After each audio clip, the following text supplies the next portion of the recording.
Okay, good morning, everyone. Thank you for coming back. We have a great deal of information we'd like to get out to you this morning. We're going to begin with some brief remarks by the Chief of Police, Kristen Zeman, Z-I-M-A-N, followed by some information from the Assistant Special Agent in Charge, Brendan Iber, from the ATF Chicago Field Office. And we're going to follow that with a brief overview of yesterday's timeline by Deputy Chief Keith Jackson. And then following that, we're going to return to Chief Zeman for some brief questions. Okay? Chief Zeman? Good morning, everyone. My name is Kristen Zeman. I'm the Chief of Police of the Aurora Police Department.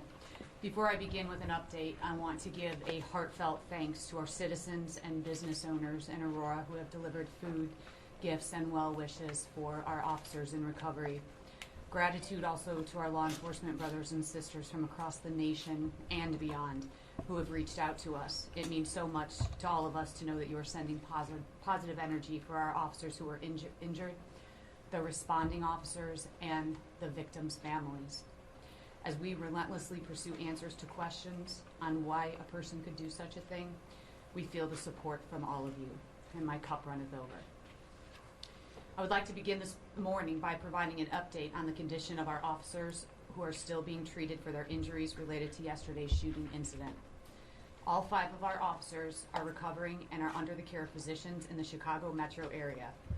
Officer 1 is a male, 39 years of age, with 13 years of service here at the Aurora Police Department. This officer suffered a gunshot wound to his lower extremity and is in stable condition at a local hospital. Officer 2 is a male, 52 years of age, with 25 years of service at the Aurora Police Department. This officer suffered a gunshot wound to his upper extremity. He was treated and will be released from the hospital later this morning. Officer 3 is a male, 52 years old, with 24 years of service here at the Aurora Police Department. He suffered a gunshot wound to the lower extremity. He was treated and released from the hospital yesterday. Officer 4, a male, 53 years of age, with 30 years of service. This officer also suffered a gunshot wound to the lower extremity and was treated in an area hospital. Officer 5, a male, 24 years of age, with just under 4 years of service. This officer suffered a series of shrapnel wounds to the upper extremity. He is currently being treated and is in stable condition at a local hospital. Officer 6, a male, 23 years of age, with 2 years of experience, is here at the Aurora Police Department. He suffered a minor injury while responding to the incident. The injury was not related to gunfire. All of the officer's injuries are considered non-life-threatening. We would also like to provide limited information on the employees of Henry Pratt who were victims of yesterday's shooting. Clayton Parks of Elgin, Illinois. Mr. Parks was the human resource manager at Henry Pratt. Trevor Wayner of DeKalb, Illinois. Mr. Wayner was a human resource intern at Henry Pratt and a student at Northern Illinois University. Russell Byer of Yorkville, Illinois. Mr. Byer was a mold operator at Henry Pratt. Vicente Juarez of Oswego, Illinois. Mr. Juarez was a stockroom attendant and forklift operator at Henry Pratt. Josh Pinkard of Oswego, Illinois. Mr. Pinkard was the plant manager for Henry Pratt. Another shooting victim, a male employee of Henry Pratt, was treated at an area hospital for non-life-threatening gunshot wounds sustained during the shooting incident. Preliminary investigation indicates that the deceased victims were located in the same general area of the Henry Pratt facility. While this investigation is ongoing, we believe that there was only one assailant. Here is what we know so far about the shooter. 45 years of age. He lived in the 1900 block of Sel Martin Road in Aurora. 6 prior arrests by the Aurora Police Department, including arrests for traffic and domestic battery-related issues. Last arrest in Aurora was in 2008 for violating an order of protection. His last arrest was in 2017 by the Oswego, Illinois Police Department for disorderly conduct and criminal damage to property. Regarding the weapon used in the shooting incident. In January of 2014, the shooter was issued a firearms owner's identification card, or a FOID card.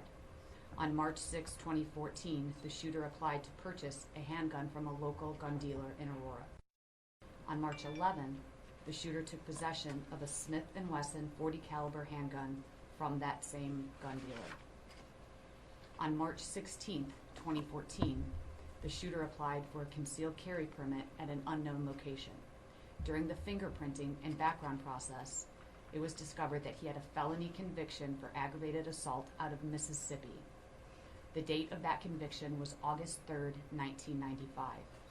It should be noted that this conviction would not necessarily have shown up on a criminal background check conducted for a FOID card. Once this felony conviction was discovered, the offender's conceal and carry permit was rejected and his FOID card was revoked by the Illinois State Police. Assistant Special Agent in Charge Brendan Iber of the ATF Chicago Field Division is here and able to describe how a firearm is traced. Thank you, Chief. Good morning. So when ATF initiates a trace of a firearm, we start with the manufacturer of that firearm. From the manufacturer, we follow that firearm down to the distributor, from the distributor down to the local federal firearms licensee, and ultimately to the first initial purchaser of the firearm. If we need to, we'll follow that firearm from the first initial purchaser and ultimately into the hands of the final possessor of the firearm. Once we get all this information, we actively and proactively share it with our state and local counterparts who have a vested interest in the investigation, in this case with the Aurora Police Department. Okay, thank you. Chief.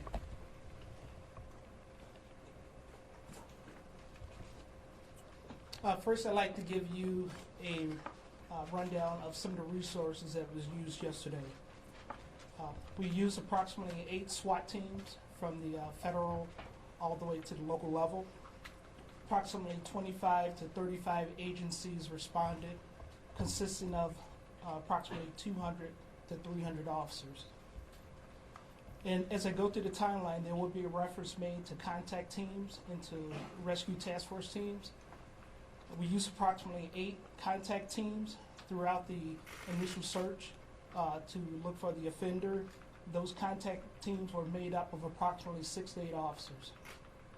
We also formed approximately 13 rescue task force teams, which consisted of approximately 8 officers and 3 medics or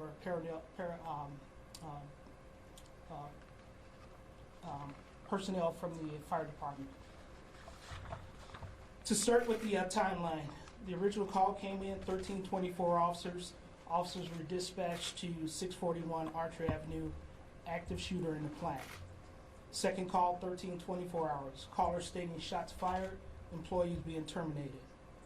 1325 hours, 2 shots fired inside the warehouse. 1325 hours, shots were heard over the phone. 1326 hours, more shots fired. 1327 hours, more shots fired. Those calls were calls that came into our 911 center. At 1328 hours, our first officers responded to the scene. At 1328 hours, a determination was made to activate our special response team. At 1330 hours, first report of an officer being shot.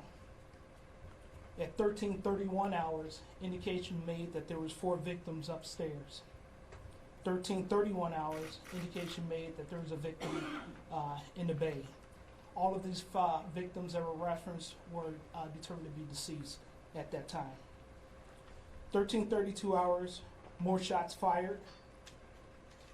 At 1332 hours, the second officer reported being shot. 1333 hours to 1333 hours, more shots were reported as being fired from our officers. 1334 hours, third officer reported being shot. 1335 hours, a fourth officer reported being shot. Between 1337 hours and 1352 hours, our personnel were responding to extract some of the wounded officers at the scene. At 1331 hours, the Bearcat breached the facility. to allow aid in the entry of officers responding to the scene. At the point in which the Bearcat breached the scene and they recovered the wounded officers, a simultaneous operation began to look for injured, recover the officers, and also start clearing the warehouse. From 13:52 hours up until 14:58 hours, no contact was made with the offender. At 14:58 hours, officers indicated contact made. At 14:59 hours, confirmation was made that the suspect had been neutralized. Okay, so at some point when we have the ability, we're going to release an itemized version of the timeline via our social media outlets, and we're also working on releasing some limited preview of some 911 tapes that might be coming in that we can release to you sometime in the near future. I'm going to open it up now briefly for some questions from the chief. Chief? Go ahead, sir. Can you clarify, was he fired in the morning and then he began shooting, or had he been fired, and was he an employee yesterday when he walked in the door? My understanding, yes, according to witness at the scene who was part of that termination meeting, as that he reported for work, and during this meeting he was terminated. And my understanding from the witnesses is that he opened fire right after the termination. At the person who fired him, Correct. and then he moved out of the room and began shooting? We believe that several people who were involved in that meeting are the ones who are deceased. Yes. Does the series of events relating to the gun license and the revocation of his FOID card mean that he was in illegal possession of that gun? That is absolutely correct, Should yes. someone have gone out and taken it? That's what we're determining right now as part of our investigation, is what happened with that, and we're hoping to be able to report that to you at a later time. But absolutely, he was not supposed to be in possession of a firearm. But just to clarify, that was his own gun that he had initially purchased, right? Correct. Was the suspect shooter killed with a single bullet or multiple? At this time, we believe that there were multiple. You said that at 13:31, the Bearcat breached the facility and allowed the officers to enter. Can you break that down? What exactly does that mean? Actually, yes, if I could call Lieutenant Robertson to come in and talk about a little bit about operations. He's our subject matter expert on that. The Bearcat is our armored rescue vehicle.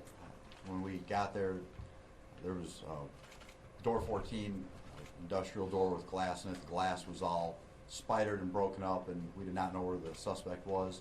So we used the front of the Bearcat to push all that glass out, and the push bar that opens the door so officers could make entry and see where they were stepping in the building and quickly make ingress and egress. You know what, why don't you stay up? Any more operation questions? Any more operational questions for the lieutenant? Lieutenant Robertson? Yes, sir, back. Was he informed earlier than yesterday that No, do we- Are there any more operational questions for the lieutenant? We can get him to answer some questions. why exactly, can you just describe why there was such a delay in finding him? Was he hiding? Was it sort of difficult to find him? Was there some tactical approach?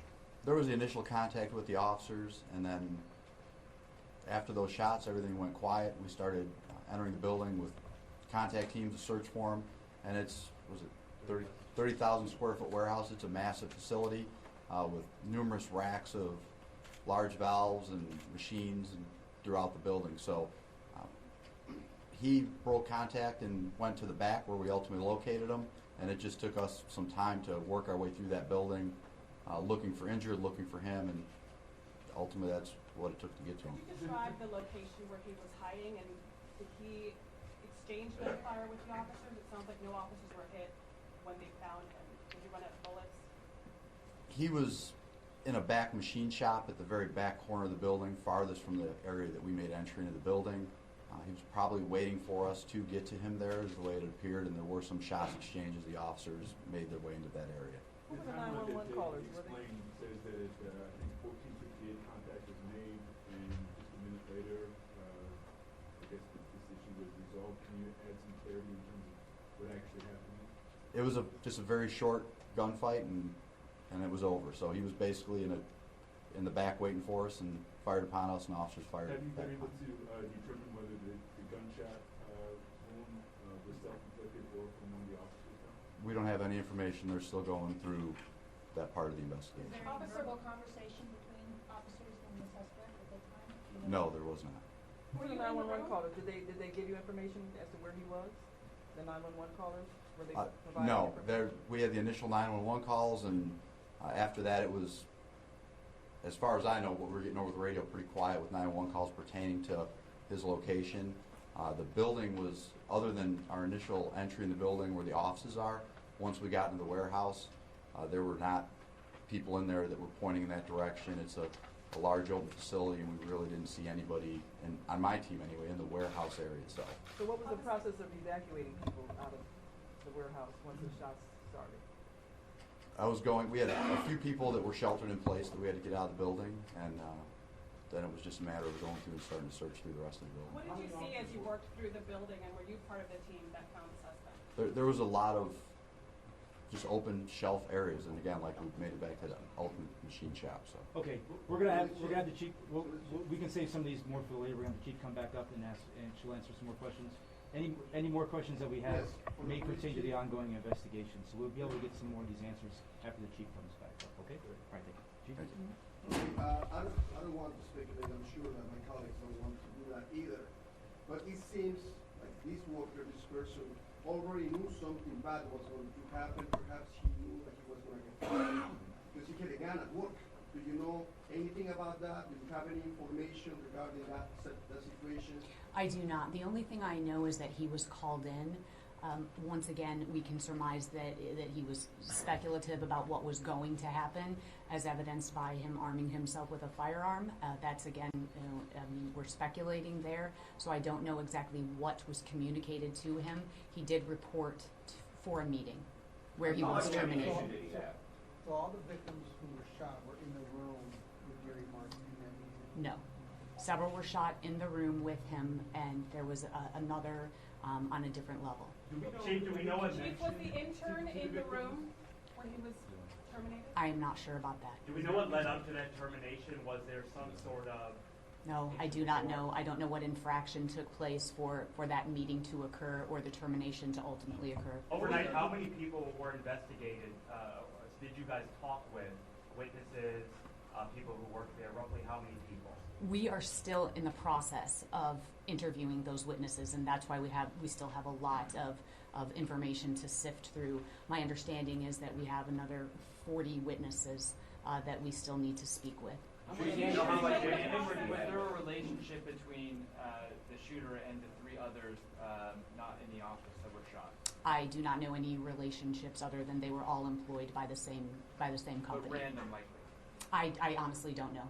Can you explain what the process is supposed to be after a FOID card is revoked? After a FOID card revocation, the subject is provided a letter stating that they need to relinquish their firearms, and we're looking into why that did not happen. That's part of our investigation.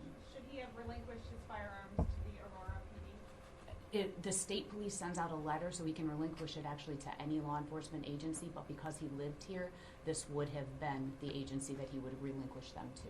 And is he supposed to volunteer the weapon, or if he doesn't show up with the weapon, should someone from the state police go to his house? The letter states that he needs to voluntarily relinquish the weapon, and we're looking into whether we followed up on that and what agencies followed up on that. So can you explain here, when someone... I genuinely don't know what he received. We just have records that a letter went out, but I mean, again, I'm not sure about that. All of that is speculative right now, and those are the unanswered questions that we're determining to find. Just how And how much ammo did he have? We know that he had a .40 caliber firearm, and we found multiple spent magazines. How's the Chief, to department clarify, doing once today? someone gets a FOID card, even though their background check, the results haven't come back yet, they can still purchase a firearm? So the part of a firearm purchase does not require fingerprint. There is a background check, but no fingerprint is required. So as part of the conceal and carry, that is when the fingerprint was that came back from that arrest in Mississippi. So you don't need the fingerprints to purchase the firearm, but there was a waiting period But during that time. did he wait the waiting period? My understanding is that he was. It was several days later. That's in the timeline. There's several days later where he was in possession of that firearm. So you only need fingerprinting in order to be able to conceal your weapon? Correct. Well, Chief, real quick on the timeline. After the termination. We're not sure. When the deceased victims, once the officers made contact into the building, we believe those victims had already been shot, so we don't know if he was attempting to go and look for more victims, but that's when our officers engaged him. Once again, we believe that officers saved lives that day by getting there as fast as they did and stopping him. How much time elapsed from the moment that he shot those individuals who were delivering his termination to the other individuals that were shot afterwards?